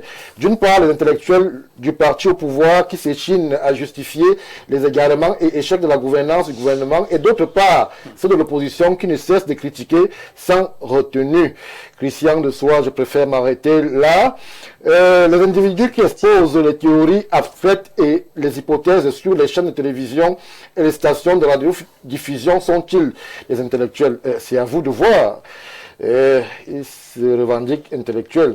Bonsoir, c'est Abdon depuis Mimboman. Je crois qu'il faut d'abord définir ce que c'est qu'un intellectuel. Pour nous qui ne le sont peut-être pas, il faut nous dire. Bon, ça veut dire que vous n'avez pas suivi l'émission depuis le début. Alors, Monsieur Nko, je me tourne vers vous. Est-ce que, on a fait ce débat il y a quelque temps, la montée en puissance des influenceurs et autres lanceurs d'alerte n'est pas due aussi à cette parole désormais désacralisée des intellectuels? Lorsqu'un intellectuel peut dire A le matin, dire B le soir, est-ce qu'il ne donne pas le boulevard à un exilé dans une chambre qui, lui, prétend redéfinir le Cameroun selon sa vision? Quand quelqu'un qui n'a pas le même niveau qu'un intellectuel commence à douter de ce que l'intellectuel a dit, il y a un problème. Ça veut dire que l'intellectuel n'a pas été sérieux dans sa démarche. Oui. On a évoqué tout à l'heure le cas du DG de la Sonatrel à qui, visiblement, on en veut. Sauf qu'on a oublié de dire qu'il n'y a pas de profession qui s'appelle préfet. C'est pas marqué sur sa CNI, profession préfet. C'est pour ça que je peux le cas du FECOM. Oui. C'est un magistrat. C'est un magistrat là-bas. À la SNA, c'est un magistrat. À la CNPS, c'est même un confrère du préfet qu'on veut tuer aujourd'hui. Donc, il faut qu'on soit sérieux dans ce qu'on fait comme analyse. Maintenant, il y a aussi, je profite pour le dire aujourd'hui, la faute à nos présentateurs, vous y compris. Les plateaux de télévision, et je le dis de façon froide à tous ces enseignants d'université, les plateaux de télévision ne sont pas des amphis. Et donc, l'appellation, c'est ça qui les perturbe et qui les met dans les problèmes. Professeur et docteur, ça n'existe pas en dehors de l'université.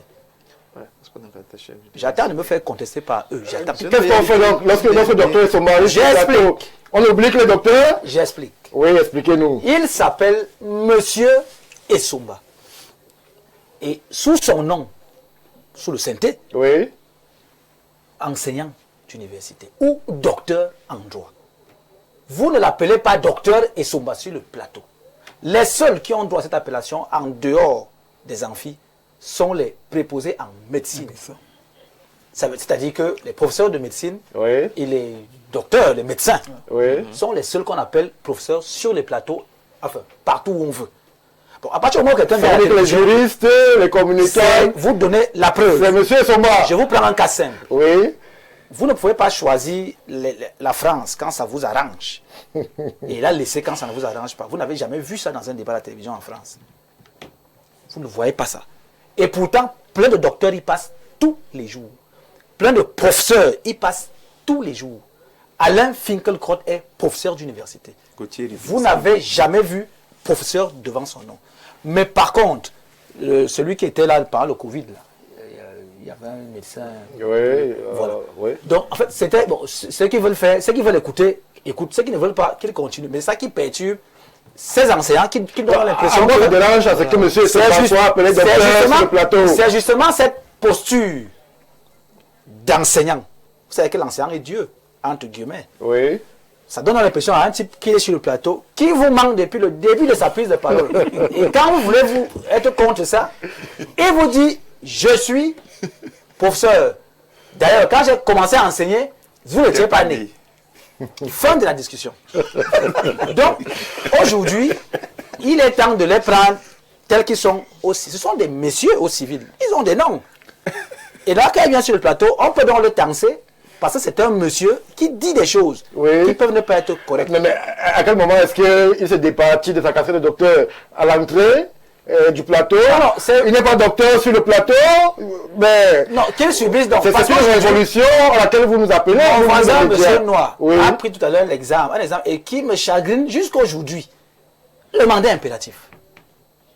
Voilà un banditisme intellectuel organisé, et on a pris pour venir mettre le couvercle monsieur Chim Chueng, et on a fait présider le professeur. Et donc, tout ce qu'il est venu dire, Major du concours d'agrégation. tout ce qu'il est venu dire, en principe, si on n'était pas un peu éveillé, nous on serait morts depuis.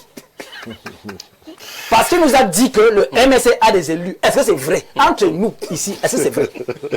Mais on vous a dit que non, il est professeur. Une fois qu'il a dit ça, bon, la preuve, j'ai été difficilement en droit à l'université de Ngaoundéré. Donc si je veux trop hausser le ton là, il va me rappeler que moi ça m'a dépassé quand il était en Ngaoundéré. Donc je n'ai pas à lui dire qu'il se trompe. Et pourtant, tout le monde savait qu'il se trompe. Parce qu'il a oublié qu'il est professeur de droit et non professeur de loi. Donc, on est venu nous expliquer la loi à la télévision, que tout le monde comprenait la loi. Sauf les érudits, justement, on en revient, politiquement marqués, qui ont décidé de nous faire comprendre qu'un type qui a été élu au SIF appartient déjà au MSC. Et on a fait 4 mois à la télévision, avec justement ces titres qui s'affondaient sur les plateaux. À la fin, les étudiants, les pauvres étudiants, qui ne savent pas comment ils ont fait jusqu'à aujourd'hui. Ceux qui aiment Chim Chueng, est-ce que le MSC a des élus? On ne sait pas aujourd'hui. Ceux qui suivaient, je ne sais pas, au Nangini, est-ce qu'aujourd'hui, on ne sait plus aujourd'hui. Parce qu'on a pris l'université, on l'a amené ici. Mais si vous les considérez comme des gens qui sont allés à l'école, mais qui sont invités pour donner un avis sur une chose, encore que la vie, ce n'est pas que l'école. Ça commence quand même à 8h, ça finit à 16h30. Pourquoi ça doit continuer ici, même à 21h? Qu'est-ce qu'on ferait pour ça ici, à 21h, la nuit? Merci Arthur. C'est vrai que c'est une position qui va être objet de réflexion pour nous les médias. S'il faut continuer à appeler et les uns les autres professeurs, docteurs, lorsqu'ils sont en plateau, j'avoue que la réflexion, merci d'avoir jeté ce pavé sur la mare. On va essayer de voir si on peut continuer avec Dr Mbok, Dr Essomba, professeur et autres. Bonsoir le panel. Le Cameroun a de plus en plus de diplômés que les intellectuels. L'intellectuel doit être pédagogique et scientifique et non un aboyeur qui passe de plateau à plateau en criant. Je donne raison à Arthur, la majorité des membres du gouvernement français sont des agrégés multidisciplines, mais on ne voit jamais ces titres. Merci à vous, Jupon. Bonsoir, je suis Madame Élise Abanda. Je voudrais demander si un intellectuel n'est pas manipulateur. Que dire de ceux qui utilisent leur intellect pour manipuler en faveur de la paix, par exemple? Autre question, les intellectuels peuvent-ils être au service de la politique pour ce qu'ils sont? Merci, madame, pour la contribution. Bonsoir à votre panel. Je suis très d'accord avec le monsieur en chemise de Bordeaux sur l'usage des expressions docteur, professeur, etc. Un usage maladroit de ces termes. Un docteur en droit ne saurait tenir un échange avec un maçon sur l'élévation d'un mur. C'est aussi un problème de l'intellectuel camerounais. Il se croit tout savant. C'est M. Paul Penda qui a réagi. Là, vous n'allez pas appeler. Bonsoir sur le plateau.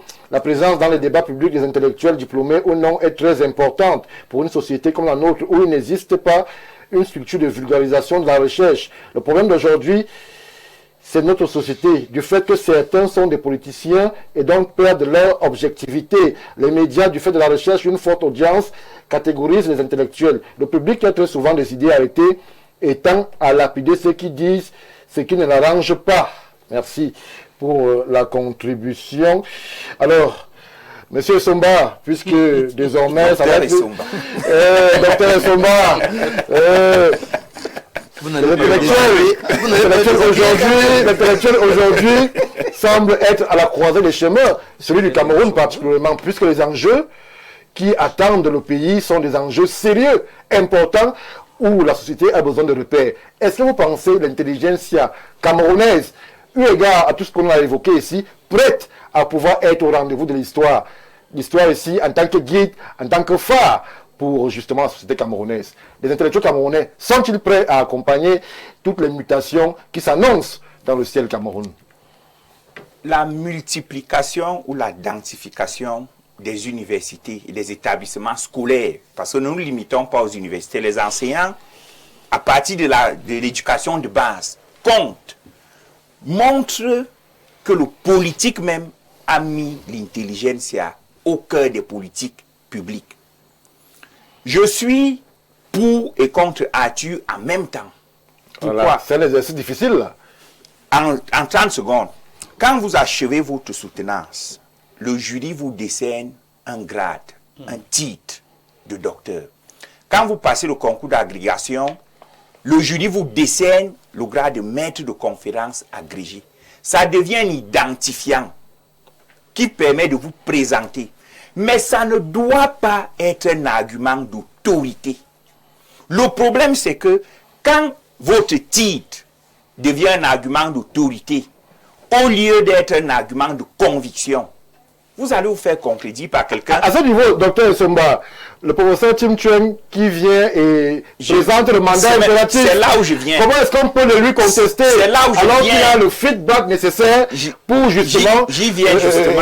C'est comme si vous lisez dans mes pages. Allez-y, docteur. Le problème du mandat impératif est que dans la théorie, tout le monde dit, les juristes avaient raison. Mais dans la rigueur scientifique, c'est-on biaisé la rigueur. Pourquoi? Ubi societas ibi ius. Chaque société a son droit. J'essaie de paraphraser la maxime latine. En Côte d'Ivoire, le mandat impératif est aussi nul. Mais leur droit permet le transfèrement des mandats. Ça veut dire qu'un parti qui n'a pas participé à une élection ou qui n'a pas investi à une élection peut bénéficier de la transhumance. Avant 1996, c'était possible au Cameroun. Et le professeur Kamto, justement, avait commis un article dessus. Il y a eu l'affaire de l'UNDP qui n'avait pas participé à une élection, qui s'est retrouvé à l'Assemblée. C'était possible, parce que la loi le permettait. Mais la loi a évolué, la loi a changé. Depuis 1996, ce n'est plus possible. Alors, qu'est-ce que les Tim Chuen ont fait? Le professeur Tim Chuen, pas les Tim Chuen, c'est quand même, c'est un professeur. Oui, professeur Tim Chuen, je ne peux pas revendiquer qu'on m'appelle docteur et je le déshabille. Professeur Tim Chuen, parce que lui et moi, nous avons même eu ce débat dans un forum, ils ont donné l'impression, pour satisfaire leurs intérêts, que la loi n'avait pas évolué. Vous voyez un peu. Donc, dans le fond, ils ne mentaient pas. Mais la méthode, la fameuse question de la méthode. Et chez nous, en sciences juridiques, la méthode est primordiale. On dit que la forme prime sur le fond. Il fallait dire aux Camerounais, c'était possible. Et si vous voulez accuser le régime en place, que le régime en place qui en avait bénéficié avant 1996, parce que ça avait permis au RDPC d'avoir des élus et de gonfler son effectif à l'Assemblée nationale, que le régime en place qui en avait bénéficié a changé la loi. Voilà l'honnêteté. Vous comprenez un peu. Le problème donc c'est quoi? La crise de confiance naît du fait que dès que vous concrétisez un intellectuel diplômé, au lieu d'essayer de vous démontrer par la science que vous vous trompez, il vous dit je suis docteur, il vous dit je suis professeur. Sur ce plateau, je ne parle pas doctement. Je suis un citoyen qui participe au débat, mais fier du parcours obtenu avec beaucoup de sacrifices. Je suis fier de porter un titre qui m'a coûté beaucoup. Alors, vous revendiquez ce titre sur ce plateau ou bien vous le laissez à l'amphi? Non, il est avec moi partout. Mais il ne saurait constituer un argument. Il ne fait pas argument d'autorité. Parce que si je veux mobiliser mon titre comme argument d'autorité, là je débat avec mes pairs. je laisse ceux qui ne sont pas docteurs. Oui. Je vous demande donc d'appeler les autres docteurs et nous débattons en paix. Oui. Et vous allez observer que lorsque les intellectuels diplômés débattent en paix, eux-mêmes n'utilisent plus les titres. Ouais. Ils se dépouillent. Ça veut dire que des monsieur le oripeaux. maire, monsieur Voilà. Noah et Arthur nous laisse. Je vous laisse avec le docteur Bob. Permettez-moi donc de faire une petite accusation au niveau des médias. Oui. L'intellectuel diplômé a une partie d'expertise. En principe, il devrait être invité comme expert ou consultant. Les deux casquettes obligent la neutralité et l'objectivité scientifique. Or, les médias camerounais, comme l'a dit un téléspectateur, pour la recherche du buzz, ont commencé à dévoyer et à désacraliser certains intellectuels diplômés en les invitant non plus comme experts, mais comme débatteurs lambda. Sauf que, touchés dans leur ego, et il y a des contradicteurs qui, à un moment donné, s'il a réussi à vous concrétiser, il remet votre titre en question. Oui. Parce qu'il estime que si lui qui n'a pas tous vos diplômes Oui. est capable de vous concrétiser, c'est que peut-être vous avez triché pour les obtenir. Voilà donc là où la crise de confiance... Alors, docteur Somba, pour rester sur la question, ou alors revenir sur la question, est-ce que vous les sentez prêts, justement, ceux-là qui sont dans l'espace public, ces intellectuels-là, est-ce que vous les sentez prêts à aider à la décision politique, puisque c'est aussi leur rôle, à éclairer les opinions, puisque le Cameroun fera bientôt face à des grands moments de tensions politiques, d'enjeux politiques, vous les connaissez autant bien que moi. Est-ce que vous sentez ces intellectuels-là, cette intelligence camerounaise, capable et aussi à même de porter ce rôle, ce fardeau d'éclaireur de la société? Il y a un problème. L'intelligence a toujours été prête. Mais l'intelligence a été flagellée par la gouvernance. Je viens de répondre à une interview d'un de vos confrères qui m'a sollicité pour une seule raison. C'est que beaucoup d'enseignants de droit ont refusé de répondre à son interview. C'est une question, c'est une illégalité fantasmée des mandats des DG et des PCA. Et vous savez pourquoi les autres ont refusé de parler? Non. Parce qu'ils estiment que la cause que leurs collègues portent est une cause générale. Eux-mêmes ont soif, d'après ce qu'il m'a dit, eux-mêmes ont soif du renouvellement.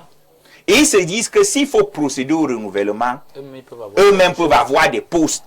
Alors, ils laissent prospérer Cette thèse est bizarre. un mensonge dans l'espace Selon public. vous, un mensonge selon vous. Oui, C'est ma posture. Oui, c'est votre Il laisse posture. Il faut dire votre posture, pas un mensonge, puisque... Je suis en train de démontrer. c'est un mensonge. Bon, allons-y dans la démonstration. Il laisse prospérer un mensonge Il les soutient et ceux-là. uniquement parce qu'ils sont intéressés. Vous voyez un peu la posture de certains intellectuels. Parce que la gouvernance les a affamés. Je ne vais pas revenir sur le cas des enseignants avec les OTS et autres. Vous avez vu le chantage qu'ils ont fait, entre guillemets, au directeur de l'office du bac. Certains enseignants ont dit qu'ils ne délibéraient pas si leurs arriérés n'étaient pas payés. La gouvernance a mis l'intelligentsia à mal. Et on assiste à une sorte de révolte de l'intelligentsia. Là, il faut que le politique prenne cette affaire au sérieux.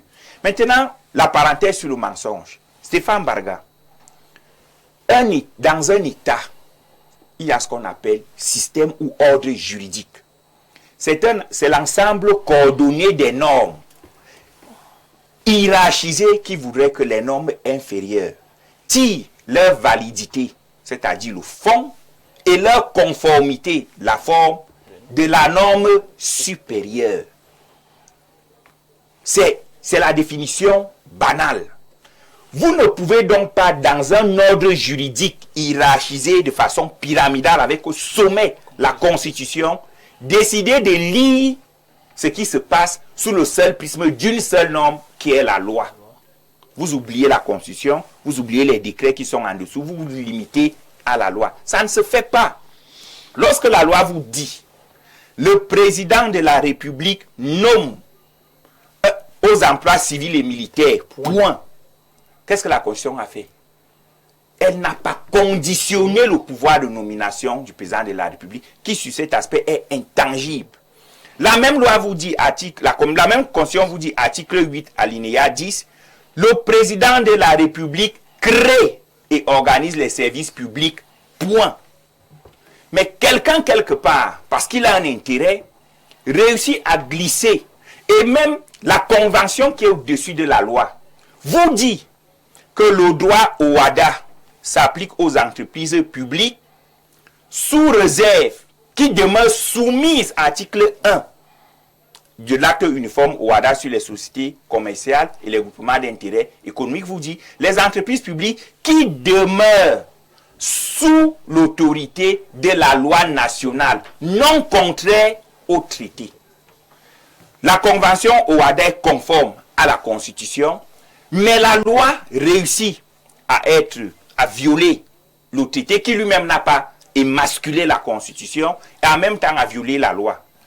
Et qu'est-ce qui se passe? Lorsqu'une telle loi a déjà été promulguée dans notre système, qui a ce qu'on appelle le contrôle a priori, chez nous, on contrôle la constitutionnalité d'une loi avant qu'elle ne soit promulguée. Une fois qu'elle est promulguée, on ne peut plus la contrôler. Mais il y a le mécanisme de régulation politique, puisque la même Constitution dit que c'est le président de la République qui veille au respect de la Constitution. Le président de la République, donc, va veiller au respect de la Constitution en faisant quoi? Depuis 1999, il n'applique pas la limitation des mandats parce que celle-ci viole la Constitution, même comme le Conseil constitutionnel n'a pas pu se prononcer. Et il vous le démontre doublement. Un, il prend ce qu'on appelle un décret portant modalité d'application des lois. Dans ce décret, il ne limite pas. Deux, il se met à créer et organiser les services publics avec des décrets portant création et organisation des entreprises publiques dans lesquels il ne limite pas le mandat. C'est qu'est-ce qu'il a fait? Il s'est aligné sur la Constitution, il applique les lois, mais il a mis une disposition de côté qui devient donc ineffective. Et ça me permet de faire un clin d'œil à l'article publié par un confrère devenu agrégé. C'est l'occasion pour moi de lui témoigner mon admiration, qui a publié un article, un bel article, qui démontre que des dispositions peuvent être consacrées, mais ne peuvent être appliquées. Le professeur Eric Simon a écrit un article dont l'intitulé est « Les dispositions non appliquées de certaines constitutions, des constitutions en Afrique noire francophone ». Ça veut dire que une disposition peut bien être là, mais on ne l'applique pas. Question, pourquoi est-ce qu'on ne l'applique pas? La petite démonstration que je viens de faire, je crois qu'elle paraît logique même pour quelqu'un qui n'a pas fait les sciences juridiques.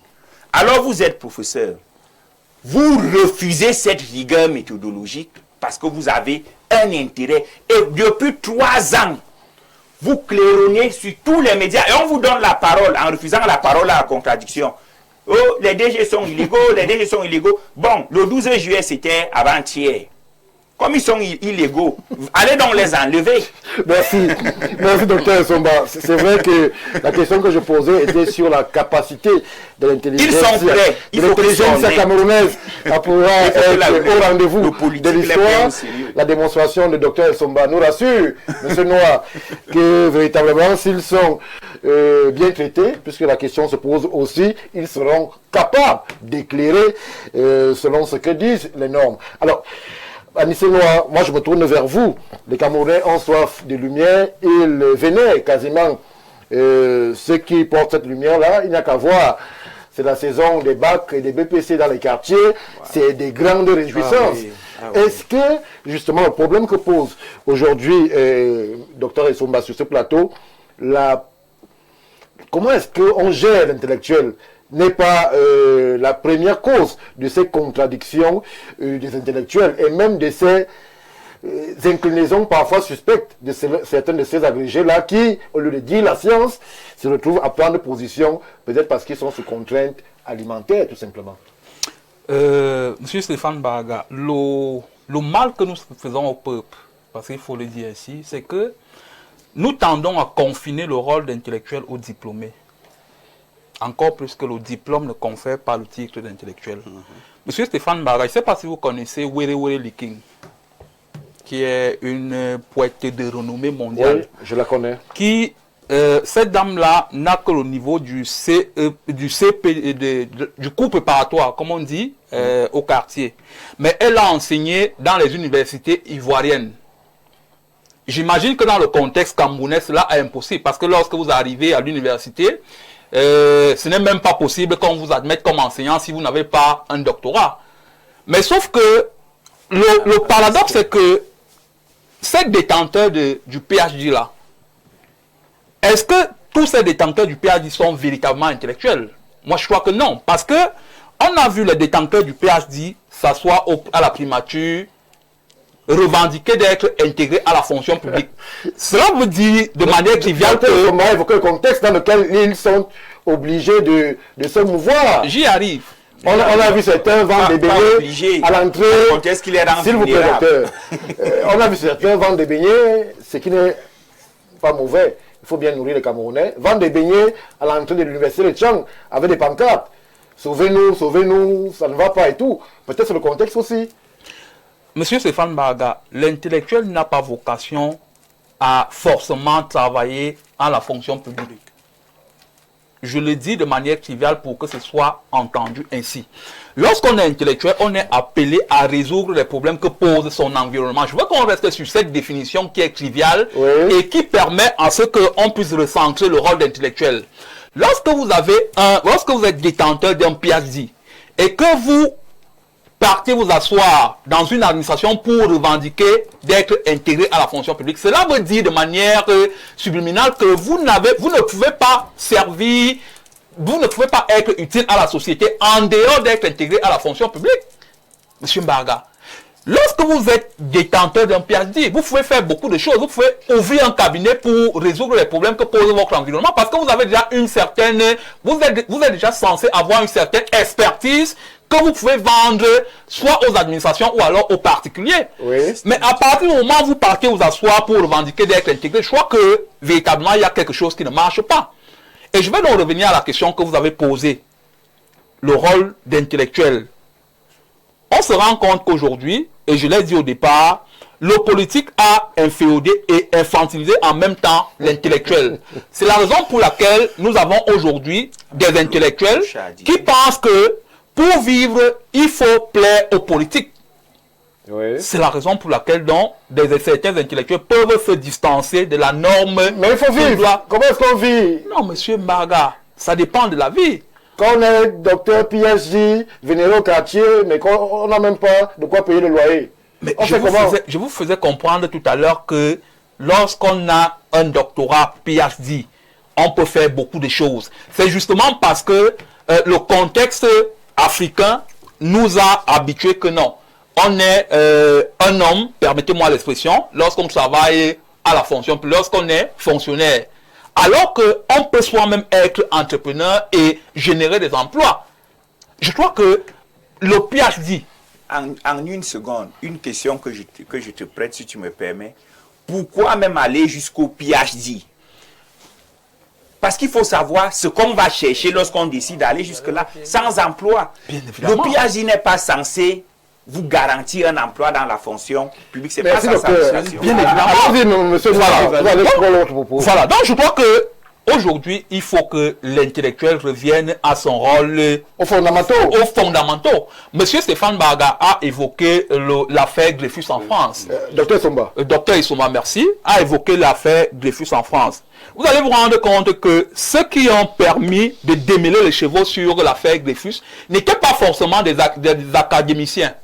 Il y avait certes des académiciens, mais il y avait des personnes de la société civile qui n'avaient pas forcément le titre de docteur ou bien professeur. Mais ces personnes-là ont contribué à faire de la lumière sur cette affaire-là. Oui. Il y avait même, je crois qu'au Cameroun, cela sera impossible, il y avait même un vice-président du Sénat, Auguste Cheoué, qui a contribué à ce que la lumière soit faite sur cette affaire-là. Or, au Cameroun, quelqu'un vous disait tout à l'heure que un intellectuel, entre guillemets, a dit « je lis ce qu'on m'a demandé de lire ». Dans le contexte camerounais, je crois que cela ne serait pas possible qu'un vice-président du Sénat prenne la parole pour contredire ce qu'a dit la justice militaire. Donc, Il faut que l'intellectuel rentre à son rôle fondamental qui est celui d'éclairer la société. Merci. Et en ce juste titre, permettez-moi de chuter, on peut s'entourer d'une casquette politique, mais à partir du moment où on prend la parole sur l'espace public, il faut qu'on s'identifie en tant que tel. Il ne faudrait pas qu'un militant du MRC ou bien un militant du RDPC vienne sur ce plateau et qu'il se prononce sur les questions politiques en tant que professeur d'université, alors qu'il prend la parole en tant que militant. Merci, merci Monsieur Noah. Bonsoir Stéphane Barga. Bien vouloir confronter Dr Essomba à Madame, au professeur Ondoa Biwele, car ce dernier est en train de déraper. Bon, moi je ne sais pas de quoi vous parlez. Nous, on est sur des affaires très sérieuses. Je ne demande que ça. Bonsoir Stéphane et bonsoir à ton précieux panel en rapport avec le thème les intellectuels. La dimension intellectuelle de l'être humain n'est rien d'autre qu'un outil au service de l'intelligence. Lumière, amour, justice, vérité. Bon. Merci, merci apôtre. Moi, C'est la lumière, monsieur. Lisez bonsoir la à vous lumière. sur le plateau. Juste pour dire que Einstein n'était pas docteur. Pascal a créé la calculatrice à 17 ans. Ici, on a des gens qui récitent des livres et ils disent qu'ils sont des intellectuels. Mais il faut bien lire pour être aussi intellectuel. Et cher monsieur, très rapidement, on va prendre... Einstein et Pascal, c'était des bonsoir Stéphane, je pose une question. Quel est le niveau d'étude qui confère la qualité d'intellectuel? Les explications du docteur Essomba sont... Merci à vous, cher monsieur. Bonsoir à tous sur le plateau. J'apprends que le mandat impératif est nul. J'apprends là que le mandat impératif est nul et a évolué au Cameroun. Que nous disent l'article de la loi qui confirme cette évolution? Alors, ce n'est pas le débat du soir. Nous, on parle des questions. Bonsoir, juste dire que M. Samuel Eto'o est un intellectuel. C'est compliqué, c'est l'histoire. Il a défini, il a posé la différence entre un homme d'État. Bonsoir Stéphane Baza et bonsoir à vos invités. L'intellectuel doit éclairer le débat public, rendre le sujet accessible et aider la population à développer son esprit critique. Malheureusement, certains sont parfois instrumentalisés au service d'intérêts politiques, personnels ou financiers. Leur crédibilité doit reposer sur l'éthique, l'indépendance, la rigueur et l'objectivité, bien plus que sur leur diplôme. Bien cordialement, c'est M. Patrick Obama, depuis la France, qui réagit. Alors, Dr Mbok, M. Noir, en achevant son propos, mais en temps bien distinct, l'intellectuel et le politique. Est-ce que les deux sont incompatibles? Est-ce que les deux peuvent se mouvoir en la même personne dans l'espace public, dans le débat public? Tout à fait, parce que on a dit qu'un intellectuel est celui qui apporte une solution au problème de la société. Oui. L'homme politique est celui qui définit un modèle de société et qui peut rendre le pays, la société, la nation meilleure. Donc les deux se rencontrent dans la dynamique de la construction, du développement, de l'amélioration des conditions de vie même des populations. Oui. Pour moi aujourd'hui, celui qui peut les réconcilier par contre, c'est la gouvernance actuelle. C'est-à-dire que ceux qui gèrent le pays doivent entrer dans une dynamique holistique d'amener le pays d'un point à un autre. C'est-à-dire qu'on parle d'émergence, par exemple, en 2035. Oui. C'est une dynamique dans laquelle tous les Camerounais devraient rentrer pour mettre au service de la gouvernance. Parce qu'il faut une différence. Et c'est là qu'il y a beaucoup de confusion en politique. La gouvernance n'est pas le RDPC. La gouvernance, c'est la mise ensemble et de celui qui a gagné les élections et ses collaborateurs, ses partenaires. C'est eux qui sont... Oui, Docteur, est-ce que votre langage n'est pas trop abstrait? Moi, je pose la question simple. Comment est-ce qu'on fait cohabiter en une seule personne? Prenons le professeur Tim Cheng, par exemple, oui, qui est professeur. Il a fait ses classes, tout le monde le connaît à Tchang, c'est un érudit. Mais qui a aussi une inclinaison politique. Par exemple, mais comment est-ce qu'on le fait? On fait cohabiter ces deux entités en la même personne sans que l'une ne prenne le pas sur l'autre et que justement la science ne soit dévoyée au profit d'intérêts politiques. La confusion des genres fait que finalement on n'arrive pas à faire la part des choses. Et c'est ça que je vais expliquer. C'est-à-dire que nous sommes dans une nation où il y a la gouvernance d'abord. Il y a des partis politiques après. C'est parce qu'on a tout mélangé que quand on dit qu'il faut construire les routes, les débats vont être entre ceux qui sont en face du RDPC et ceux qui sont avec le RDPC. C'est un faux débat. Et c'est ça qu'il faut qu'on amène les Camerounais à comprendre. Que quand on rentre en politique, on rentre dans une dynamique de construction, pas de contradiction vide. J'insiste là-dessus. Ceux qui gouvernent dans le pays doivent prendre de la hauteur. Oui. Même si j'appartiens à un parti politique, dès que j'occupe les fonctions directeur général, ministre, je ne suis plus partisan unique. En fait, mon parti politique devient la nation. Mais je ne vais pas éluder mes meetings et tout ce que ça comporte. Mais en fait, je suis un pion pour donner de la force, de la renommée à mon parti politique parce que je sers la nation. Mais à ce niveau-là, quand on accède aux responsabilités, aux fonctions, on se départit donc de l'homme politique partisan. On rentre dans une dynamique de constitution nationale. Donc je ne vois plus un Camerounais comme RDPC, comme c'est possible ça, Cameroun. mais c'est possible. Tout est question de narratif, d'enseignement, d'explication. Lorsqu'on voit le docteur avec des pancartes au premier ministère, vous dites que c'est possible. Ça je peux expliquer. Ça je peux expliquer et de manière très simple. Je peux expliquer. Quand on a terminé son doctorat, une recherche, par exemple, il faut la parachever pour pouvoir ressortir un produit. Où sont les laboratoires? Et quand il faut aller dans un laboratoire privé, il faut payer. Je pense donc que la gouvernance peut réorganiser la fin de l'étude doctorale en finançant les recherches ou en donnant un capital à ce docteur qui veut devenir entrepreneur. Ça s'organise. Pourquoi on fait comme si on est sur la Lune? Donc ces gars qui sont allés revendiquer devaient trouver une oreille qui les écoute et qui les oriente. Mais on a donné l'impression que c'est des idiots qui sont feignants. Non, il faut savoir organiser les choses. Et je dis qu'au Cameroun, on souffre de beaucoup d'amalgame sur les choses élémentaires. On mélange tout et ça crée la confusion. Le gouvernement camerounais, ce n'est pas le RDPC. C'est le gouvernement de la République. Mais si vous restez dans l'amalgame, ils sont des feignants. Ils ne font rien. Ils sont incompétents. Et vous oubliez... Ils n'ont rien trouvé. Et vous oubliez que votre narratif, finalement, crée une sorte de négativité dans la République et croyez-moi Stéphane, un Camerounais négatif jette des ordures partout. Et à la fin, vous allez accuser les mairies et l'urbanisme qui commence par les ordures, mais parce que le Camerounais n'a aucune motivation à faire les choses bien et de manière propre et concrète. J'insiste sur le fait des gens qu'il faut clairement dissocier. Maintenant, quand on rentre en politique, et peut-être vous avez l'habitude de dire que je rêve, mais j'insiste. Quand on rentre en politique, une chapelle n'est pas un kamikaze contre les autres. Une chapelle est un instrument de bonification de la politique nationale. Un instrument de proposition. De proposition. Donc quand on appartient à l'opposition, on n'est pas des fascistes. C'est une force de proposition qui permet à ceux qui sont au pouvoir de mieux faire. Stéphane, gouverner, ce n'est pas être forcément le président, c'est apporter des idées à la gouvernance actuelle pour que les Camerounais se portent bien et aillent mieux. On fait un procès aux politiques, on mélange tout aujourd'hui. Les présidents des partis, ils aiment bien être appelés présidents au Cameroun. Mais ce n'est pas un problème à ce niveau, Stéphane. Ils sont présidents, merci. C'est ce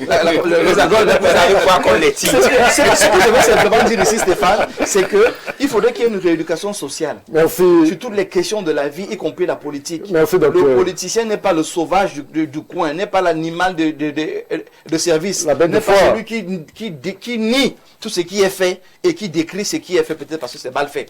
Aujourd'hui, l'intellectuel a sa place parce qu'il a quelque chose à apporter.